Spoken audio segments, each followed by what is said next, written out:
ایک یہ کہتے ہیں کہ 5 سے 12 سال تک کے بچوں کی تربیت میں انہیں کیا سکھایا جاتا ہے، یہ بتائیں۔ دیکھیں مسئلہ یہ ہوتا ہے کہ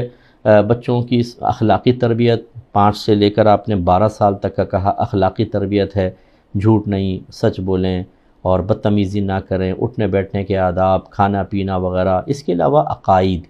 ضروری عقائد سارے آنے چاہیے، اللہ تعالیٰ کی ذات، صفات، آسمانی کتابیں، نبی، رسول، نبوت، رسالت، جنت، دوزخ، جن، فرشتے، تقدیر، آخرت۔ یہ اسٹیپ وائز 5 سال سے 12 سال کے درمیان آہستہ آہستہ سمجھاتے رہیں، پہلے تھوڑے تھوڑے مسئلے، پھر زیادہ ترقی کرتے کرتے 12ویں سال تک آنا چاہیے۔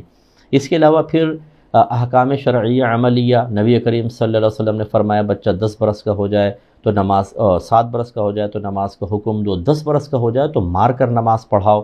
تو 5 سے 7 تک تو نرمی اور سب کچھ وہ، لیکن 7 سال کا جب ہو جائے، یعنی پورے 8ویں